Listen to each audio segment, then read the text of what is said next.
প্রথমেই দেখে নেব আজকের বাছাই করা 40টি তাজা সংবাদ। শুরুতেই শিরোনাম। মদনের ভিডিও দেখেন বিমান, রাজভবনে কি বললেন বামফ্রন্ট চেয়ারম্যান? আজই উপভোক্তাদের হাতে আয়ুষ্মান কার্ড, শুরু হচ্ছে মুখ্যমন্ত্রী স্বাস্থ্য বীমা প্রকল্প। কি হবে স্বাস্থ্যসাথীর? 1.5 দশকের চেনা ছবি অতীত। স্বাধীনতা দিবসের দিনে 4 দেওয়ালের অন্দরে কেন বন্দী থাকলেন মমতা? বেতন বাড়ার খুশির মাঝেই চরম অসন্তোষ, পে কমিশনের আওতা থেকে বাদ পড়ছেন কারা? প্রাক্তন মন্ত্রী আশিস আত্মঘাতী কি? নিশ্চিত নন মন্ত্রী অগ্নিমিত্রা। আত্মহত্যা হলেও তা প্ররোচনার ফল বলে মনে করছেন কুণাল। পারিবারিক আয় কত হলে অন্নপূর্ণা যোজনার টাকা পাওয়া যাবে না, নতুন সরকারি নিয়ম জানুন। বঙ্গোপসাগরে ফের দুর্যোগের অশনি সংকেত, দক্ষিণবঙ্গে লাল সতর্কতা। ভয়াবহ সংঘর্ষ, ঝাড়খণ্ডে কন্টেইনার ও অটোর মুখোমুখি ধাক্কায় নিহত 7। শক্তিশালী ভূমিকম্প ইন্দোনেশিয়ায়, 20 জনের মৃত্যু, তাসের ঘরের মতো ভেঙে পড়ল ভবন।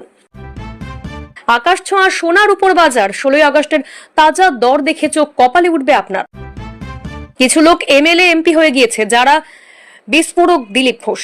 ছেলে সহ কংগ্রেস নেতা খুনে কার দিকে আঙুল তুললেন? ধর্মতলা নিয়ে শ্রমিকের করা হুঁশিয়ারি, বিস্ফোরক মন্তব্যে তোলপাড় রাজ্য রাজনীতি।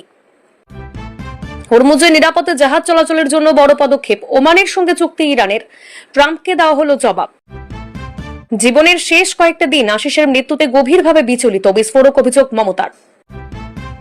স্বাধীনতার এত বছর পরেও পানি ও জল নেই, মহারাষ্ট্রের স্কুলে দাঁড়িয়ে গর্জে উঠলেন সিজেপি। দুদিনের মধ্যে জায়গা খালি করে দিতে হবে। রবি সকালে ল্যান্সডাউন বাজারে সারপ্রাইজ ভিজিটে গিয়ে হুঁশিয়ারি মন্ত্রী অগ্নিমিত্রার। মুর্শিদাবাদে বড় ধাক্কা ঘাসফুলে, তৃণমূল থেকে অধীরের হাত ধরে কংগ্রেসে প্রধান উপপ্রধানরা। বিধবা ভাতা, পিএম কিষাণ সম্মান নিধি পেলেও মিলবে অন্নপূর্ণা যোজনার টাকা, জানালেন মুখ্যমন্ত্রী। বকেয়া ডিএ নিয়ে বড় ধাক্কা, হাইকোর্টের দ্বারস্থ সরকারি কর্মীরা। হাসিনাকে না ফেরালে দিল্লি যাবেন না তারেক, ভারত সফরে ঢাকার চরম জোড়া শর্ত। ককরোচ পার্টির হাতে কি পদ্ম শিবিরের পতন, বিস্ফোরক কল্যাণের দাবিতে শোরগোল রাজনীতিতে। রাজ্যে চালু আয়ুষ্মান ভারত, আসমুদ্র হিমাচল চিকিৎসার সুবিধা, হাঁটু কোমর প্রতিস্থাপনেও নি খরচা, জানালেন মুখ্যমন্ত্রী। রান্নার গ্যাস নিয়ে আর চিন্তা নয়, 24টি সংস্থাকে বড় নির্দেশ কেন্দ্রের, বাড়বে উৎপাদন। তৃণমূলের ঘরে বড় ধাক্কা, অধীরের হাত ধরে কংগ্রেসে যোগ দিলেন তৃণমূলের অঞ্চল সভাপতি ও প্রধান। অন্নপূর্ণায় বিরাট বদল, একাধিক শর্ত শিথিল, আবেদনকারীদের 90% টাকা পাবেন। সোমবার কাদের অ্যাকাউন্টে ঢুকছে 3000 টাকা। মুখ্যমন্ত্রীর বাড়ি ঘেরাওয়ের ডাক, উত্তাল ঝাড়খণ্ডে বড় বিপাকে রাহুল। 225 কোটির মেগা দুর্নীতি, অনুব্রত দেহরক্ষীর গ্রেফতারিতে মমতাকে নিয়ে বিস্ফোরক অগ্নিমিত্রা। স্বাধীনতা দিবসেই দল বদলের জল্পনা, কুণাল ঘোষের পদক্ষেপে তোলপাড় রাজ্য রাজনীতি। আশিসের মৃত্যুর পরেও মমতাদেরও সন্দেহের বাইরে রাখলেন না শুভেন্দু। তারেক রহমান ভারত সফরের জন্য 2টো শর্ত চাপালো বাংলাদেশ। একটি হলো হাসিনার প্রত্যর্পণ। এতক্ষণ শুনছিলেন সংবাদ শিরোনাম, এবার আসছি বিস্তারিত খবর।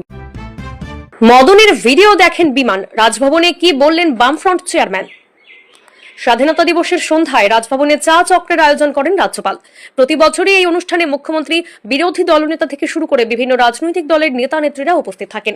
এবারও তার ব্যতিক্রম হয়নি। এই দিনের চা চক্রে হাজির ছিলেন বামফ্রন্ট চেয়ারম্যান বিমান বসু। উপস্থিত ছিলেন কামারহাটির তৃণমূল বিধায়ক মদন মিত্র। আর সেখানেই মদনের সঙ্গে দেখা হয়ে যায় বিমানের। সাক্ষাতে মদনকে কি বললেন বামফ্রন্ট চেয়ারম্যান? রাজভবনে আচমকাই মুখোমুখি হন বিমান বসু ও মদন মিত্র। সাদা পাকা চুলের বামফ্রন্ট চেয়ারম্যানের মদনের সঙ্গে হ্যান্ডশেক করেন। এরপরই মদনকে উদ্দেশ্য করে বিমান বলেন, ইউ আর মোস্ট কালারফুল। প্রবীণ রাজনৈতিক নেতার মুখে এমন প্রশংসা শুনে খানিকটা লজ্জায় পড়তে দেখা যায় মদনকে। তবে বিমানের কথায় যে তিনি বেশ খুশি, তা তার প্রতিক্রিয়াতেই স্পষ্ট। পরে সাংবাদিকদের মুখোমুখি হয়ে হাসতে হাসতেই মদন জানান, বিমানদা আমাকে বলেছেন আপনি এই শতাব্দীর সব থেকে কালারফুল বয়। আমার মন খারাপ হলে আমি আপনার ভিডিও দেখি। নিজের সম্পর্কে বিমানের এমন প্রশংসার কথা জানিয়ে কার্যত উচ্ছ্বসিত হতেই দেখা যায় কামারহাটির বিধায়ককে। তিনি আরো বলেন, বিমান বসু দেশের রাজনীতির অন্যতম প্রবীণ নেতা। পারিবারিক আয় কত হলে অন্নপূর্ণা যোজনার টাকা পাওয়া যাবে না, নতুন সরকারি নিয়ম জানুন। রাত পোহালেই অন্নপূর্ণা যোজনার 3য় কিস্তির টাকা ছাড়তে শুরু করবে রাজ্য সরকার। 17 আগস্ট সোমবার থেকে যোগ্য উপভোক্তাদের অ্যাকাউন্টে 3000 টাকা করে পাঠানো হবে। পাশাপাশি কারা টাকা পাবেন না সেটাও স্পষ্ট করে দিয়েছেন মুখ্যমন্ত্রী শুভেন্দু অধিকারী। আবেদনকারী মহিলার মাসিক আয় ও পারিবারিক আয় কত হলে এই সরকারি সুবিধা পাওয়া যাবে না তা জানিয়েছেন তিনি। অন্নপূর্ণা যোজনা নিয়ে বিরাট আপডেট। এই রাজ্যে সরকারি প্রকল্পের বেশ কিছু নিয়মে বদল এসেছে। জমির পরিমাণ, ঘরের সংখ্যা, মহিলাদের আয় সংক্রান্ত বেশ কিছু নিয়মে বদল এনেছে রাজ্য সরকার। কিছু ক্ষেত্রে আবার নিয়ম শিথিলও করা হয়েছে। রাজ্যের কোন মহিলারা অন্নপূর্ণা যোজনা পাবেন তার নির্ধারণ করতে আগেই বেশ কিছু শর্ত বেঁধে দিয়েছিলেন রাজ্য সরকারের তরফ থেকে। জানানো হয়েছিল, কেন্দ্র এবং রাজ্য সরকারের চাকরিতে থাকা মহিলা, আয়কর প্রদানকারী মহিলারা এই সরকারি প্রকল্পের সুবিধা পাবেন না। সম্প্রতি মুখ্যমন্ত্রী জানান, কোন মহিলা মাসে 10,000 টাকা অথবা তার বেশি উপার্জন করলে অন্নপূর্ণা যোজনার টাকা পাবেন না। এছাড়া শুভেন্দু জানিয়েছেন, আবেদনকারী মহিলার বার্ষিক পারিবারিক আয় যদি 12 লক্ষ টাকার বেশি হয় তাহলে অন্নপূর্ণা যোজনার সুবিধা পাবেন না। জমির মালিকানার ক্ষেত্রেও বেশ কিছু শর্ত বেঁধে দিয়েছে রাজ্য সরকার। অন্নপূর্ণা যোজনার উপভোক্তাদের উদ্দেশ্যে মুখ্যমন্ত্রী জানিয়েছেন, এরপর থেকে 3,000 টাকা করে পাওয়ার জন্য আর এত অপেক্ষা করতে হবে না। প্রতি মাসের দ্বিতীয় সপ্তাহে এই প্রকল্পের টাকা দিয়ে দেওয়া হবে। অগস্ট মাসে যারা টাকা পাবেন, এরপর তারাই টাকা পাওয়ার জন্য যোগ্য বলে বিবেচিত হবেন বলে খবর। তৃণমূল আমলে লক্ষ্মীর ভান্ডারের জায়গায় অন্নপূর্ণা যোজনা চালু করেছে বিজেপি সরকার। লক্ষ্মীর ভান্ডারে প্রতি মাসে 1,000 থেকে 1,500 টাকা করে দেওয়া হতো। তবে অন্নপূর্ণা যোজনায় সেই ভাতা বাড়িয়ে এক ধাক্কায় 3,000 টাকা করে দেওয়া হয়েছে। সরকারের বেঁধে দেওয়া যাবতীয় শর্ত পূরণ করলেই মহিলারা এই টাকা পেতে পারেন। বঙ্গোপসাগরে ফের দুর্যোগের অশনি সংকেত, দক্ষিণবঙ্গে লাল সতর্কতা। শ্রাবণের শেষ লগ্নে এসেও থামছে না দুর্যোগ। বঙ্গোপসাগরে নতুন করে নিম্নচাপ সৃষ্টি হওয়ায় দক্ষিণবঙ্গের আবহাওয়ার পরিস্থিতি চরম অবনতির আশঙ্কা তৈরি হয়েছে। আলিপুর আবহাওয়া দপ্তর সূত্রে খবর, আগামী 48 ঘন্টার মধ্যে বঙ্গোপসাগরে একটি নতুন নিম্নচাপ অঞ্চল ঘনীভূত হয়েছে, যার জেরে 15 থেকে 18 আগস্ট পর্যন্ত দক্ষিণবঙ্গের জেলাগুলোতে ভারী থেকে অতি ভারী বৃষ্টির পূর্বাভাস জারি করা হয়েছে। প্রবল দুর্যোগের আশঙ্কায় পশ্চিম মেদিনীপুর এবং ঝাড়গ্রামে লাল সতর্কতা জারি করেছে আবহাওয়া দপ্তর, যেখানে 20 সেন্টিমিটারের বেশি বৃষ্টিপাত হতে পারে। এর পাশাপাশি কলকাতা, হাওড়া, হুগলি, উত্তর 24 পরগনা, বর্ধমান, বীরভূম, মুর্শিদাবাদ ও নদিয়ায় ঝোড়ো হাওয়ার সঙ্গে ভারী বৃষ্টির পূর্বাভাস রয়েছে। বঙ্গোপসাগরে তীব্র ঝোড়ো হাওয়া বয়ে যাওয়ার কারণে মঙ্গলবার পর্যন্ত মৎস্যজীবীদের সমুদ্রে যেতে কঠোরভাবে নিষেধ করা হয়েছে। অন্যদিকে দক্ষিণ 24 পরগনা, পূর্ব মেদিনীপুর, পুরুলিয়া এবং বাঁকুড়া জেলায় অতি ভারী বৃষ্টির সম্ভাবনায় কমলা সতর্কতা অবলম্বন করতে বলা হয়েছে। বৃষ্টিপাতের পাশাপাশি 30 থেকে 40 কিলোমিটার বেগে দমকা হাওয়া এবং বজ্রপাতের তীব্র আশঙ্কা করা হচ্ছে। রবি ও সোমবার কলকাতায় 7 থেকে 11 সেন্টিমিটার পর্যন্ত ভারী বৃষ্টি হতে পারে, যা শহরের জনজীবন ব্যাহত করার মতো পরিস্থিতি তৈরি করবে। যদিও মঙ্গলবার থেকে দক্ষিণবঙ্গে বৃষ্টির তেজ কিছুটা কমার সম্ভাবনা রয়েছে, তবে বুধবার থেকে উত্তরবঙ্গের দার্জিলিং, জলপাইগুড়ি, কালিম্পং এবং আলিপুরদুয়ারে ফের বর্ষণের তীব্রতা বাড়বে। পরিস্থিতির গুরুত্ব বিবেচনা করে স্থানীয় প্রশাসনকে সতর্ক থাকার নির্দেশ দেওয়া হয়েছে। ভয়াবহ সংঘর্ষ, ঝাড়খণ্ডে কন্টেইনার ও অটোর মুখোমুখি ধাক্কায় নিহত 7, শোকের ছায়া এলাকায়। শনিবার ঝাড়খণ্ডের লাতেহার জেলায় এক ভয়াবহ সড়ক দুর্ঘটনায় 7 জন প্রাণ হারিয়েছেন। চান্দোয়া থানা এলাকার দেতাঙ্গুয়া উপত্যকার কাছে মর্মান্তিক ঘটনাটি ঘটে। একটি বেপরোয়া কন্টেইনারের সঙ্গে একটি অটোরিকশার মুখোমুখি সংঘর্ষ হয়, যার জেরে নেমে আসে একটি বিপর্যয়। প্রত্যক্ষদর্শীদের বিবরণ অনুযায়ী কন্টেইনার ও অটোরিকশার সংঘর্ষটি এতটাই তীব্র ছিল যে অটোরিকশাটি সম্পূর্ণ দুমড়ে মুচড়ে যায় এবং ভেতরে থাকা যাত্রীরা বেরিয়ে আসার সুযোগ পর্যন্ত পাননি। এই মর্মান্তিক দুর্ঘটনায় ঘটনাস্থলে 7 জনের মৃত্যু হয়েছে। নিহতদের মধ্যে 5 জন অটোরিকশার যাত্রী এবং বাকি 2 জন মোটরসাইকেল চালক বলে জানা গিয়েছে। খবর পেয়ে স্থানীয় বাসিন্দারা দ্রুত ছুটে আসেন এবং উদ্ধার কাজে হাত লাগান। কিছুক্ষণের মধ্যে পুলিশও ঘটনাস্থলে এসে পৌঁছয়। পুলিশ ও স্থানীয়দের যৌথ প্রচেষ্টায় গাড়ি থেকে মৃতদেহগুলি উদ্ধার করা হয়। পাশাপাশি আহতদের দ্রুত চিকিৎসার জন্য নিকটবর্তী হাসপাতালে পাঠানো হয়েছে। বর্তমানে নিহতদের সঠিক পরিচয় শনাক্ত করার কাজ চালাচ্ছে পুলিশ। তদন্ত শুরু করেছে প্রশাসন। ঠিক কী কারণে এই মারাত্মক দুর্ঘটনা ঘটল তা খতিয়ে দেখছে পুলিশ। প্রাথমিক তদন্তে অতিরিক্ত গতি, রাস্তার বেহাল দশা কিংবা দৃশ্যমানতার অভাবের মতো বিভিন্ন দিকগুলি খতিয়ে দেখা হচ্ছে। ঘটনাস্থল থেকে সমস্ত প্রাসঙ্গিক প্রমাণ সংগ্রহ করে দুর্ঘটনার প্রকৃত কারণ অনুসন্ধানের চেষ্টা চলছে। এই মর্মান্তিক দুর্ঘটনায় প্রাণ হারিয়েছে বেশ কয়েকজন। শক্তিশালী ভূমিকম্প, ইন্দোনেশিয়ায় 20 জনের মৃত্যু, তাসের ঘরের মতো ভেঙে পড়ল ভবন। প্রচন্ড ভূমিকম্পে কেঁপে উঠল ইন্দোনেশিয়া। শনিবার সকালে ইন্দোনেশিয়ার ফ্লোরিস দ্বীপে ভয়াবহ ভূমিকম্পটি আঘাত এনেছে। রিক্টার স্কেলের মাত্রা ছিল 7.7। ভূমিকম্পের কেন্দ্রস্থল ছিল এন্ডে শহর থেকে সমুদ্রপৃষ্ঠের প্রায় 68 কিলোমিটার নিচে। ভূমিকম্পের পর সুনামি সতর্কতা জারি করা হয়। ইউএসজিএস এর অনুসারে স্থানীয় সময় সকাল 5:58 দিকে ভূমিকম্পটি রেকর্ড করা হয়।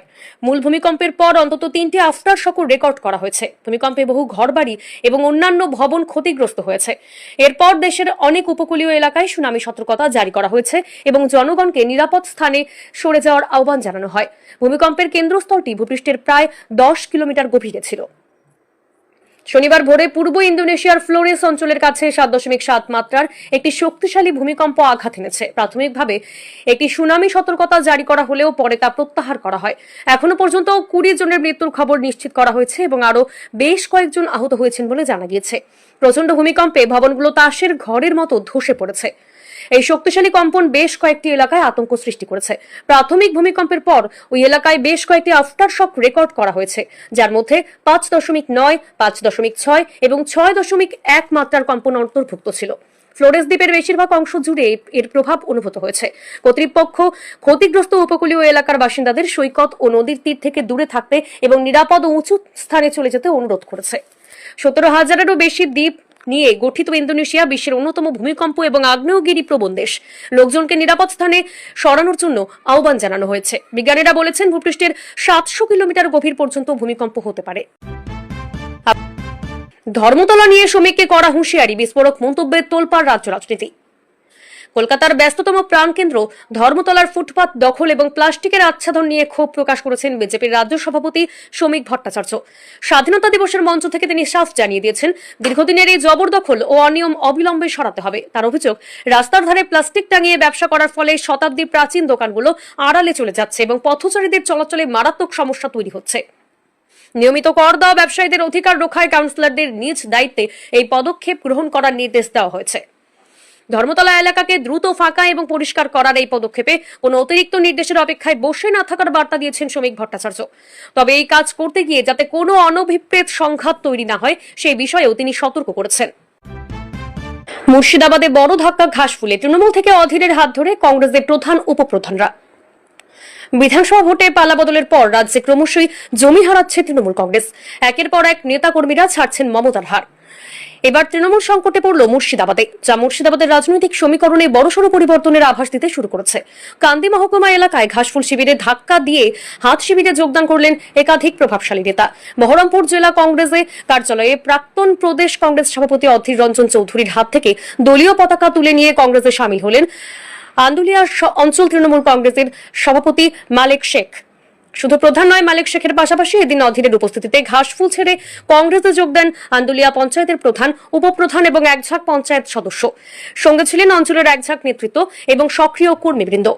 বহরমপুরের জেলা কংগ্রেসের সদর দফতরে আয়োজিত এক অনুষ্ঠানে তাদের হাতে দলীয় পতাকা তুলে দেওয়া হয়। দীর্ঘদিন ধরে যারা অঞ্চলের সংগঠনের রাশ সামলেছিলেন, তাদের এই দলবদলে কান্দি ব্লকে তৃণমূলের সংগঠন বড়সড় ধাক্কা খেল বলেই মনে করছে ওয়াকিবহাল মহল। অন্যদিকে অধীর রঞ্জন চৌধুরী নবাগতদের দলে স্বাগত জানিয়ে বলেন, মুর্শিদাবাদের সাধারণ মানুষের অধিকার রক্ষার লড়াই সত্যের পথ বেছে নিয়েছেন এই নেতারা। এই যোগদান কান্দিতে কংগ্রেসকে আরো মজবুত করবে।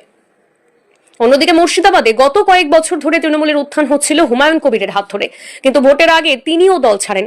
অন্যদিকে গত লোকসভার বিধানসভা নির্বাচনে অধীর চৌধুরী হেরে গেলেও মুর্শিদাবাদের রাজনীতিতে তিনি যে এখনো বড় শক্তি তা আবারও প্রমাণ করলেন অধীর।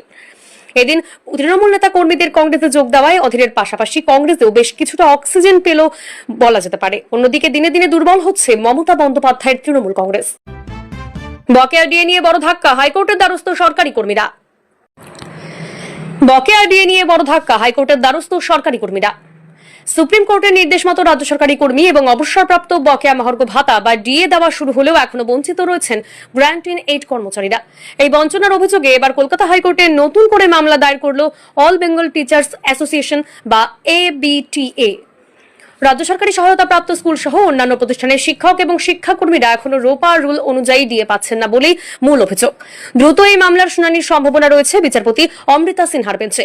মামলাকারী সংগঠনের দাবি, রাজ্যের নিয়মিত সরকারি কর্মচারীদের জন্য ডিএ প্রক্রিয়া শুরু হলেও সহায়তাপ্রাপ্ত স্কুলগুলির কর্মীদের ক্ষেত্রে সরকারের তরফ থেকে কোনো স্পষ্ট আপডেট দেওয়া হয়নি।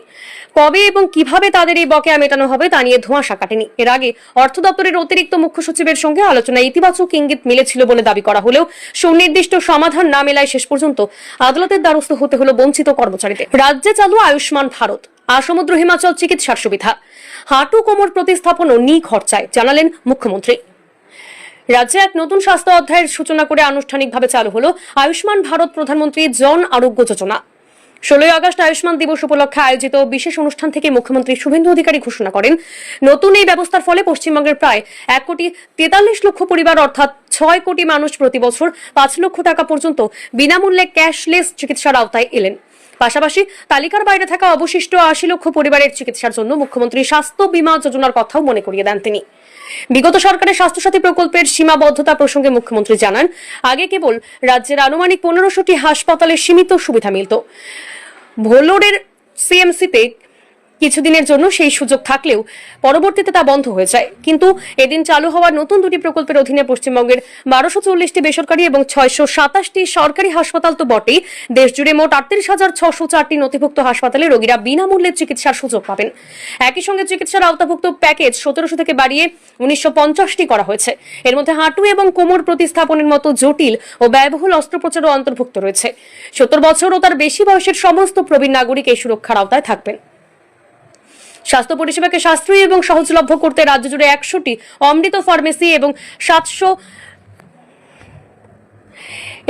৪৬৭টি প্রধানমন্ত্রী জন ঔষধি কেন্দ্র স্থাপনের চুক্তি স্বাক্ষরিত হয়েছে এদিন। পাশাপাশি চোখের নিখরচায় চিকিৎসার জন্য সূচিত হয়েছে সুদৃষ্টি কর্মসূচি। বেসরকারি হাসপাতালগুলির ক্যাটাগরি বি অনুযায়ী রেট সংক্রান্ত দাবির বিষয়ে মুখ্যমন্ত্রী আশ্বাস দিয়ে জানান, মুম্বাই, চেন্নাই বা বেঙ্গালুরুর মতো কলকাতার হাসপাতালগুলির সমস্যার বিষয়টিও সরকার বিবেচনা করবে। এই বিষয়ে কেন্দ্রীয় প্রতিনিধি সুনীল জি এবং রাজ্যের মুখ্য সচিব মনোজ আগরওয়ালের সঙ্গে আলোচনা হয়েছে বলে জানান তিনি। শুক্রবার বর্তমান রাজ্য সরকারের ১০০ দিন পূরণ হওয়া প্রসঙ্গে মুখ্যমন্ত্রী জানান, শনিবার পুরুলিয়ার মানবাজারে পানীয় জল প্রকল্পের শুভ সূচনা কর্মসূচি থেকে সরকারের ১০০ দিনের কাজের বিস্তারিত বিবরণ প্রকাশ করা হবে। বিগত সরকারের খেলা হবে দিবসের কটাক্ষে টেনে মুখ্যমন্ত্রী জানান, নতুন সরকার সেসবের পরিবর্তে দেশবাসীর স্বাস্থ্য এবং দীর্ঘায়ু কামনা আয়ুষ্মান দিবস উদযাপনে বিশ্বাসী। বক্তব্যের শেষে গোপাল মুখোপাধ্যায়কে শ্রদ্ধাও জানান তিনি। রান্নার গ্যাস নিয়ে আর চিন্তা নয়, ২৪টি সংস্থাকে বড় নির্দেশ কেন্দ্রের, বাড়বে উৎপাদন। দেশে রান্নার গ্যাসের যোগান স্থিতিশীল রাখতে বড়সড় সিদ্ধান্ত নিল কেন্দ্র। ২৪টি তেল শোধনাগার এবং উৎপাদনকারী সংস্থার জন্য এলপিজি উৎপাদনের সর্বোচ্চ সীমা বেঁধে দেওয়া হয়েছে। এর ফলে দৈনিক মোট ৬৩.৮ হাজার মেট্রিক টন গ্যাস উৎপাদন করা সম্ভব হবে। রান্নার গ্যাসের যোগান নিশ্চিত করতে এবং সরবরাহ সংকট এড়াতে দেশের ২৪টি তেল শোধনাগার এবং উৎপাদনকারী সংস্থার জন্য এলপিজি উৎপাদনের সর্বোচ্চ মাত্রা বেঁধে দিল পেট্রোলিয়াম ও প্রাকৃতিক গ্যাস মন্ত্রক।